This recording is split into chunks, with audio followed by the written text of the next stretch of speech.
So, my name is Kip LaCrone. I normally live in Austin, Texas, but right now I'm in Maynard, Texas. And I am a victim of something that I had never heard of before, but which is plaguing Austin. Unbeknownst to the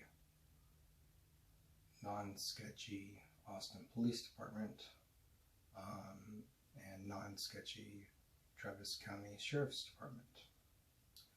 Although I really can't say that either, because both of them have been notified by multiple witnesses and multiple victims and have been provided a shit ton of evidence. I had never heard of the concept called gangstalking.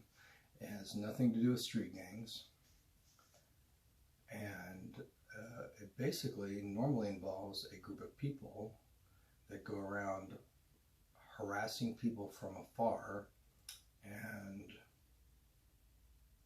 basically torturing people or nagging them to death with no motive. There's no personal motive. There's no financial motive. They do this for sport. They do it for fun. It typically involves hacking. It typically involves, playing high frequency noises. You can get an app on your phone that does that, and you can annoy your neighbor. And this group involves Austin Police Department officers and Travis County Sheriff's officers. Now, do they make up the core group? I'm not sure, because it's an anonymous group. And when I say anonymous, that just means they're not known to me. They're known to many people. There's at least several members of this group, if not much more. And that's just on the team that's surrounding me. They're essentially a terrorist group. They terrorize people in Austin. They torture people in Austin. They sometimes fuck with people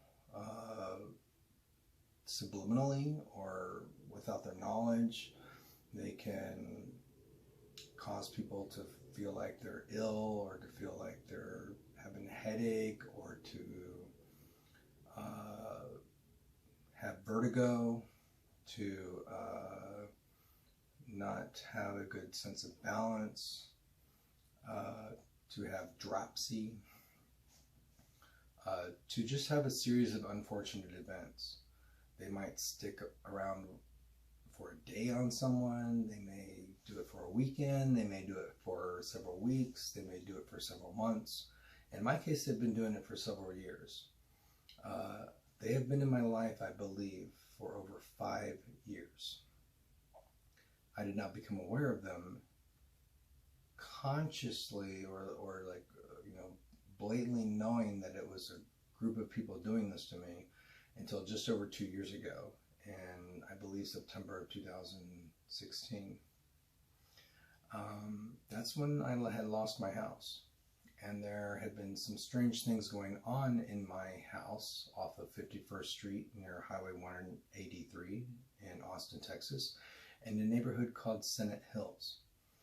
I don't know if it's related to this group who must use drones for what they do, and you can buy a handful of drones for less than an Xbox or PlayStation, but I think these drones are much more expensive, and they have fancier devices on them. I do recall on Nextdoor, someone had posted that someone was flying drones in the neighborhood in a company marked vehicle, and I don't think they ever got the name of the company. Those people said that they were flying drones to get aerial shots for the homeowners association. Someone else had posted that it was for some Showtime reality show on Nextdoor.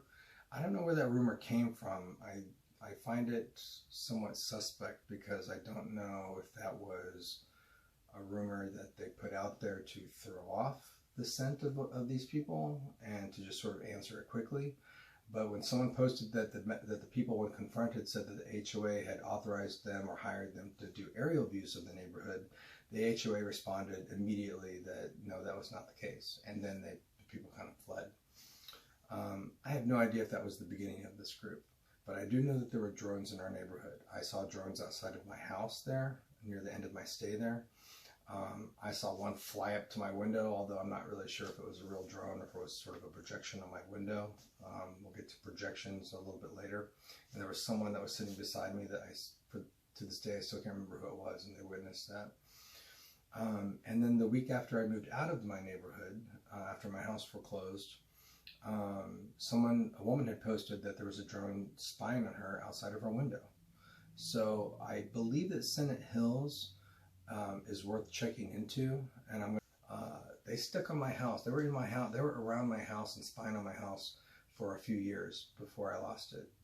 And I believe they are responsible for my ex-fiance Bernie kind of going crazy and thinking of me as the enemy over and over and over again. These people can push people over the edge. They pushed me to the brink of insanity. They pushed me beyond what anyone has pushed me to. After Bernie moved out, my best friend, my gay best friend George Longoria moved in, and pretty soon he heard me talking behind his back, and I would find him crying and going like, "I'm sorry, like whatever it is will change," and he would tell his partner Frank that I was talking behind his back, and then it turned more from sadness to anger over a period of time, and one time he was like, "I heard what you said." I would never talk about someone behind their back, but nice things to say about George.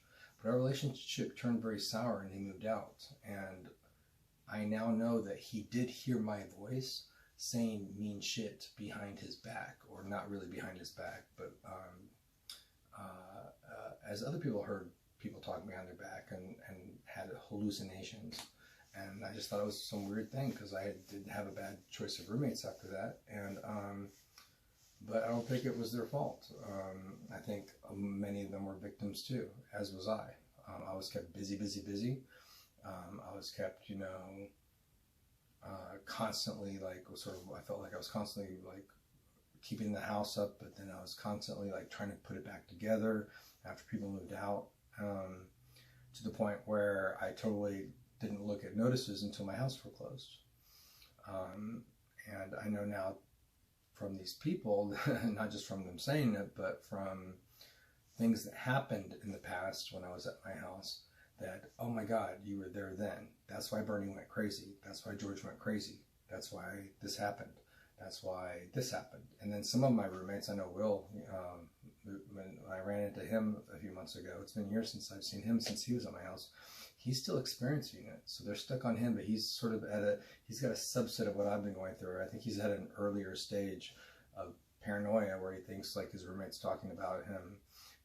He's doing the license plate thing, where you do license plates because you think they're sketchy cars, and I'll get into that later.